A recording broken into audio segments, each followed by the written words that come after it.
is the NFL Draft. Tomorrow, after all this build-up, all this hype, and all this waiting, the Steelers will pick 24th overall at some time tomorrow night, probably in the range of 11 p.m., the way these things have gone in the past. Good morning to you. Good Wednesday morning. I'm Dejan Kovacevic of DK Pittsburgh Sports. This is Daily Shot of Steelers. Comes your way bright and early every weekday morning. If you're into hockey and or baseball, I also offer up daily shots of Penguins and Pirates. We have time to fuss and maybe even get a little nervous over the first round and how that might play out. Yeah, Kevin Colbert and Mike Tomlin both kind of rained on that a little bit this week by making very clear that they have no interest in moving up, and making almost as clear, at least from my perspective, that there's not going to be some super fantabulous moment where they emerge with the franchise quarterback. They're probably going to stay at 24. They're probably going to get one of the running backs. We'll see. It'll be fun. I want to look today at the rest of the class, because if you go over the history of the NFL Draft, there isn't another in sports like it, in the sense that the prospects, the people within these classes, are such known commodities when you compare them to hockey and their 18-year-olds from all over the world. Baseball, the hardest by a mile because of the nuances to pitching and everything else that goes into it. Football, no one bats 1,000 in football either. And players, even first-rounders, can become big disappointments, busts. So the way you look at evaluating drafts in the past, which, by the way, is the only fair way to do it.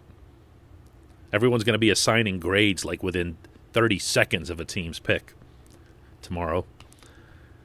When you do that and you look over a broader scope, you'll see that it's the class, it's the whole group that you get that eventually produces the right grade. And in a lot of cases, it's guys that are taken really late. I mean, I could mention Tom Brady, Antonio Brown, Vince Williams, 6th-round picks, all of them. Who was paying attention to those guys when they were drafted? Meaning like the day that they were drafted, day 3. Who was paying attention to those guys? Nobody. Nobody. Who took them seriously? Nobody. Other than maybe themselves, hopefully. So you have to look at the class overall. And when I look at the Steelers class, as much as these guys, meaning Tomlin and Colbert, profess to sticking by best available, what they end up doing almost invariably is filling organizational needs, especially in the later rounds. So combining what organizational needs are with what these guys talked about this week as being positions that they really like in this draft from a depth perspective, I would say that they're looking at the following. A, running back. Duh. Okay, let's just skip right past that one. B, and I'm not ranking them necessarily. B, they like the class of centers. This surprises me at least a little bit, but maybe it's because I've been focused too much on the fact that there isn't a star center. There isn't someone where you go, okay, that's your heir apparent to Marquise Pouncey. There isn't anybody like that. There isn't somebody that I'd see as, yeah, if he's there in the first round, they're going to take him. Now, that said, Chris Sims put out his mock draft yesterday, and Sims had a center going to the Steelers. Landon Dickerson of Florida State, but Sims, the NBC analyst, was getting just roasted alive for his mock. mostly because he had Justin Fields from Ohio State, the quarterback, going 32 overall to Tampa Bay. I mean, I've heard that Fields could fall out of the top 10. I haven't heard that he'd fall out of the top 30 or maybe out of the first round. You never know, though. Maybe he's a genius. But he had Dickerson coming to the Steelers. And it's not inconceivable. It's also unlikely. I do think you're going to find someone at the position at some level. I don't know it's going to be someone who can come in and right away wrestle the job away from B.J. Finney, but we'll see. Inside linebacker is another. Zaven Collins jumps out. This is a guy that even if you don't get somebody in the first round, the depth of athletic, modern type inside linebackers is there through every round. I wrote about the reaction that Tomlin and Colbert had to my questions at the press conference, which were all about inside linebackers, for a column on DK Pittsburgh Sports yesterday, and it's almost funny. I mean, it's like just mentioning someone's favorite subject to them or their favorite food to them out of nowhere and just watching the smile crease their face. This is what these guys are like when you bring up linebackers and young linebackers. I'm convinced that they would just draft a linebacker in the first round every year from now until the end of time if it was up to them. But because there's all kinds of depth at that position, maybe they rightly feel that they can afford to wait on that one. Cornerbacks were brought up too. Yeah, I know. Everybody breaks out in hives as soon as you mention the Steelers drafting a cornerback because we all have visions of Artie dancing through our heads. Artie Burns isn't the only corner they've taken who didn't pan out.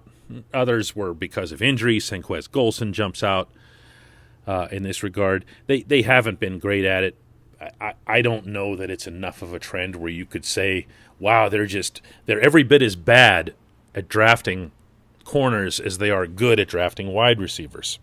And then there's wide receivers. There are always wide receivers. Now, I would be very surprised if that ends up being any kind of priority for this team, considering that James Washington is your number 4 and might not spend all that much time on the field again. But then, I didn't necessarily see Chase Claypool coming, even with Juju in a contract year. So you never know about that. Tight ends, it's not a great draft for tight ends. They need one, but I don't think they'll get one. They might just need to, buckle up with Eric Ebron, hope he stays on the field, and see what they can get by way of support, meaning a blocking type or whatever. The one position, really, I think when you look at everything that's available that you would hope that the Steelers can take advantage of with this draft class, is offensive tackle. The need doesn't matter in this case. The depth and the quality of that depth in this group, you always hate to let that go. And that does kind of remind me of wide receiver last year, because everyone was saying there's only 10 guys. Well, not only 10. There's 10 elite guys. You can go 10 deep with elite guys. And then Claypool's the 11th, and he ends up being better than a lot of those guys. And you hate to let that go. And with everyone talking about offensive tackle, you can't just look at your line and say, well, we've got Zach Banner and Chuks Okorafor, and we're done. We're good. You can't do that. And these guys want to address that. I would argue more in favor of that than trying to supplant or replace or succeed Marquise Pouncey with a third-round or fourth-round center. You know what I'm saying?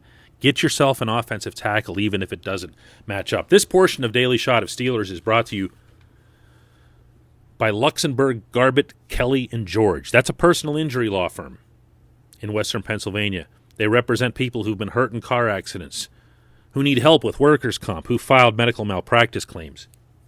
The attorneys at LGKG have been designated as super lawyers, capital S, capital L. Picture them wearing capes for over 15 years. A super lawyer designation is reserved for the top 5% of all attorneys in the Commonwealth of Pennsylvania. LGKG has offices in Cranberry, Newcastle, Beaver Falls, Butler, and Elwood City, and you can learn more about them at lgkg.com or give them a call at 888-842-5454. There's going to be a wish, I think, to address the defensive line, but that is the one slam dunk guarantee that you have here that they won't be taking, because it was like the two of them took turns dumping on what's available here. Colbert said he hadn't seen a class of defensive linemen this, he wasn't being disrespectful. He was just trying to be honest. So I don't remember the exact term he used. He didn't say this bad, but that's what they were saying. And Tomlin essentially echoed that. And that's a shame, because if you look at the Steelers' D-line, you'd like to see, some support toward the future when you're talking about Tyson Alualu being 34, Cam Hayward being 32, Stephon Tuitt being 31. These guys are going to need some support. I don't know that Carlos Davis and Isaiah Buggs are those guys, meaning moving forward. They're in the fold. They do need to get on the field and take snaps, but I don't know that you're looking at them and saying, oh, these are the guys that are going to take their place. So that's going to have to be addressed, probably significantly, in the 2022 draft. It won't and can't be in this one. You're going to see, by the time these 3 days are done, that the Steelers will have come away with these positions in some form, in some order. And what I'm hoping for through all of that is that they address one immediate need, one above all, by prioritizing running back, and that they look at the rest of these picks not at all from the prism of the 2021 season. Meaning, yeah, it'd be nice to get 3 guys who start right away, or even one who starts, meaning the running back right off the bat, and a couple others who at least work their way into a rotation or into a competition. But after the first pick, I'd really rather just see the Steelers go and address needs, even if that means the player is a project type. And again, I'm going to reference offensive tackle. Because if you can get yourself one of these OTs in here, and you can give them a season to get their feet wet, and sure, get some reps. Do with them what you did with Chooks in his first year. Remember that? Chooks Okorafor was getting a lot of goal line reps. He was even lining up at the tight end. Remember that? And he would always be the tackle eligible, and then Zach Banner became that and got semi-famous over it. Get him onto the field. Do that. Don't put him in a position of being responsible for protecting the franchise quarterback, but get him on the field. The Steelers franchise doesn't come to a hard conclusion when Ben Roethlisberger retires. You do still need to keep building toward the future, and you want to bring in talented players, the most talented players that you can. If I had an order preference here, if I could stack these various needs as they're aligned with what's available in the class, I would go running back first. I'd like to see one of these depth-type linebackers come in, inside linebacker, as the second rounder. I really would. I just don't feel like this team's defense is set with some combination of Robert Spillane and Vince Williams as your partner to Devin Bush. Not in 2021, the way NFL defenses need to cover ground horizontally. And then I'd be looking at this offensive tackle class. I really would. I want to take advantage of it. And if you're doing that in the third round, you're doing that in a spot where you're still getting some quality that falls to you, and you're not necessarily worried about whether or not that individual can get on the field in 2021. Beyond that, sure, go ahead and get another corner. It's not like they don't need that. They could use a corner. Just get the corner right, for once. Get the corner right. When we come back, just one question.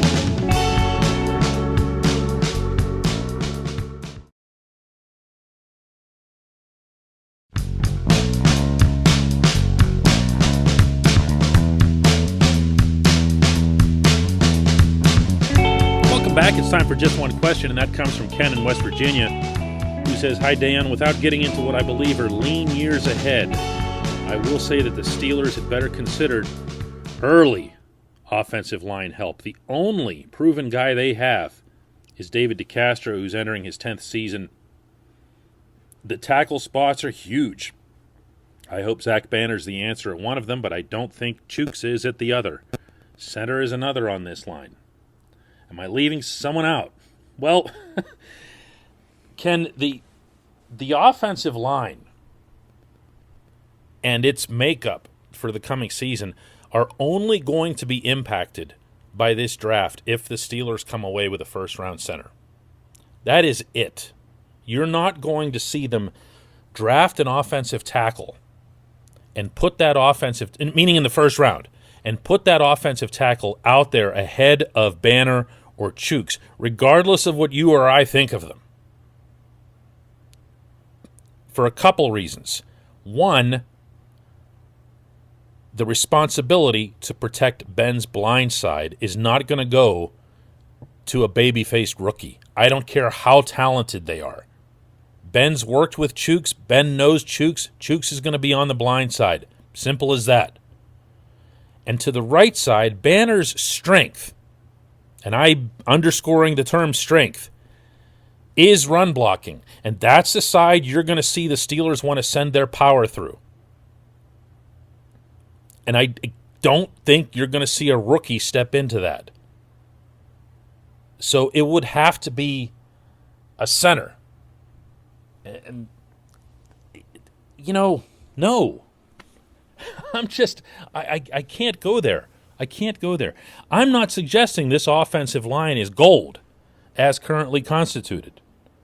I have concerns even about the one player that you cited as having, being a strength, and that's DeCastro. I didn't like his game at all in 2020. I didn't like what appeared to be from afar a lack of want to when it came to the running game. That's a big, big worry for me. You can get Najee Harris, you can get Travis Etienne. If you're not opening up holes for him, it's not going to matter. You need both of those things to happen. You need a bunch of things to happen. So I don't know that I'd be looking at the first round, certainly, which I think is what you're getting at here, and saying, well, let's address the offensive line and then just, wait a couple years until it materializes into something. You can't do that. That's the thing with having Ben in his current status. To some extent, that first-round pick, and again, I'd argue that the second-round pick as well, have to be able to contribute right away. They really do, because there were losses this offseason, significant losses, and those have to be made up for this team to stay at the competitive level where it was, certainly for the first half of last season. I appreciate the question, Ken. I appreciate everybody listening. We'll do another one of these daily shots of Steelers tomorrow in advance of the first round, and I'm going to give the final outlook, my final outlook on how that should play out.